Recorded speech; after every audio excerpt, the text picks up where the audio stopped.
আসসালামু আলাইকুম সম্মানিত চাষি ও কৃষক ভাইরা, আজকে আমাদের মূল জমিতে চলে আসলাম। তো আপনারা অবশ্যই ভিডিও শুরু করা মাত্রই বুঝতে পারছেন যে আমরা এখানে কি করতে চাচ্ছি। তো এই যে বাঁশের খুঁটিগুলো লাগানো হচ্ছে, আর ওই যে আমার ভাগিনার কাছে হচ্ছে ব্যানার। এখানে কি জাতের ধানগুলো আমরা ধানের বীজ থেকে যে চারাগুলো রোপণ করছি কি জাতের, তো সেটার জন্য আমরা যে প্লট নির্ধারণ করছি এই প্লটে আমরা আজকে সাইনবোর্ডগুলো দিয়ে দিব। তো আমাদের সাথে আছে যে আমাদের বাচ্চু ভাই, উনি সার্বক্ষণিক এই ব্যানার লাগানোর কাজে তদারকি করতেছে আজকে দুদিন যাবত। তো আমাদের এলাকাটা কিন্তু পাহাড়ি অঞ্চল, আর পাহাড়ি অঞ্চলের ভিউটা কিন্তু আপনারা অবশ্যই দেখতেছেন কেমন। তো এই যে প্লাস হাতে আর একটা উঁচু হয়েছে খুঁটি, আরেকটা নিচে হয়েছে, এটা ঠিক করো। এই যে প্লাস। তো আমাদের পাহাড়ি অঞ্চলের প্রাকৃতিক সৌন্দর্যটা কিন্তু অসাধারণ।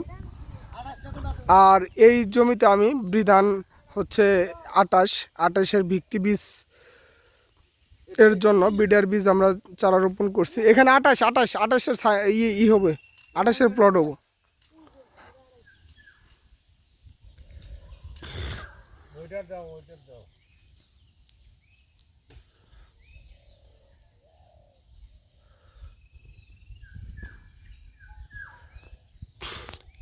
এই খোটাটা তোমার, এটা একটু ডাউন হবো। আচ্ছা তাড়াতাড়ি কর, রোদ কিন্তু প্রচুর রোদ।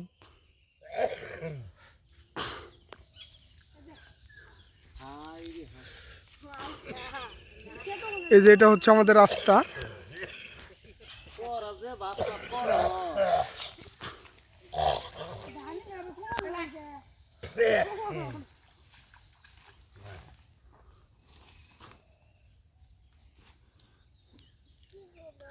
ও উল্টো হইলো তো,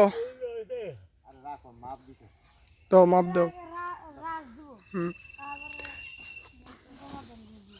আস্তে ধানের এই ওটা তুলো।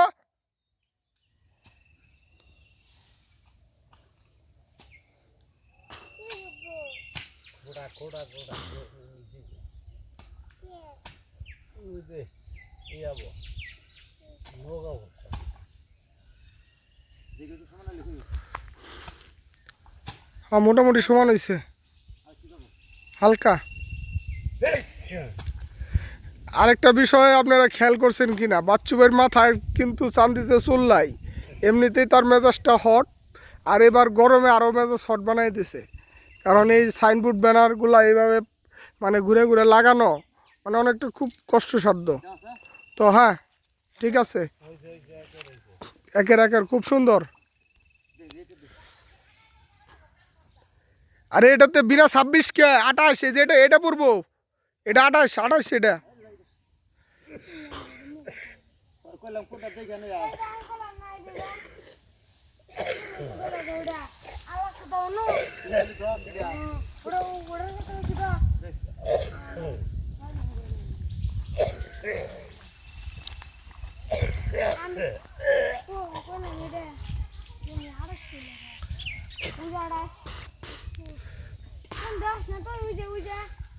দেওয়া আছে।